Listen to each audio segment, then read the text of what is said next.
welcome back to the Carpenters Apprentice. Today we are talking to the folks from Edgewood community. Well, what is your specific publication? Yeah, there you go. My specific is Westside Stories Magazine. Yes, and it's a fantastic magazine. Miss, can you tell folks who you are and what exactly it is that y'all do in the magazine? My name is Yvonne Peña, and I am the publisher, editor, writer, photographer, and I have a staff of 7 unpaid people. And they're all writers. They're all former Edgewood alumni. They're all retirees. They all retired from Edgewood and so forth. Most of them are teachers. But what we do is we try to highlight, we say, what's your story? We try to highlight graduates of our school district. We try to highlight community events that are going to benefit our kids. We try to make sure that our kids are getting to read stories about other alumni who grew up in Edgewood with maybe the same experiences. And the possibilities are endless once you consider they went through what I'm going through, I can do it too. Okay, and that's the idea that we're trying to push here, because unfortunately the West Side has a bad reputation of, oh no, we don't have to. No, you can. And so we kind of push the idea that letting our kids know about other professionals and they want to come back to Edgewood to serve as spokesmen and so forth.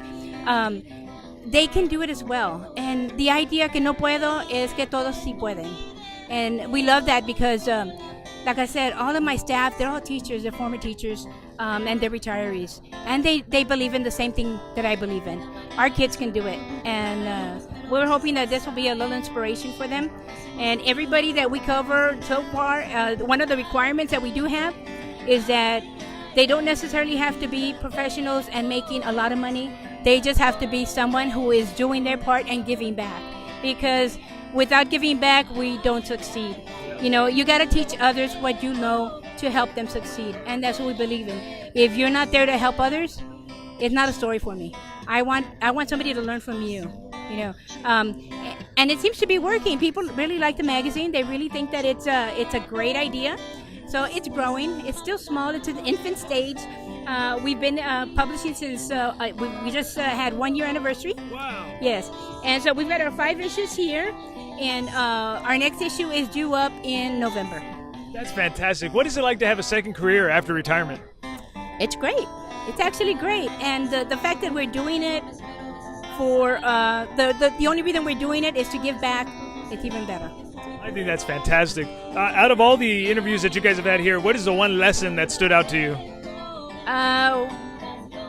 One lesson. This young man here. Let me put it up to the camera for the people.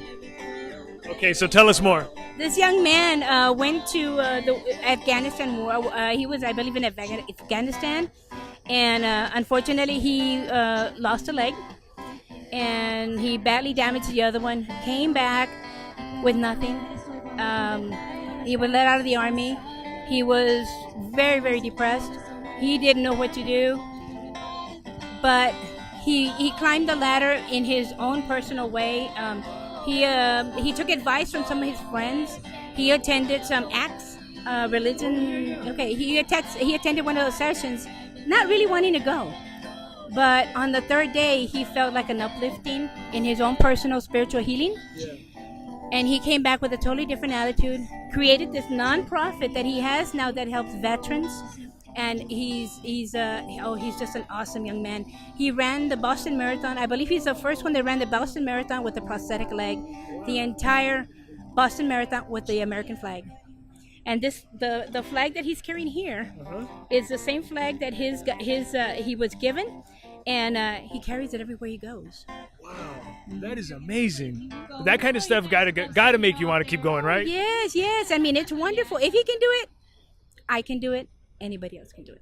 And what would you tell people at home who want to take on a similar endeavor like this, but in their own communities? On the magazine? Well, not necessarily the magazine, but sharing stories. Oh, get out and communicate with others. Visit your schools. Get involved with your PTAs. Get involved with community events. I mean, that's how I started. I just started going to the events, and I started talking to people. I love talking to people. As you can tell, I don't shut up. But I love talking to people, and you get to meet new people, and from those, you get stories, you get ideas, and that's how I've been building on mine.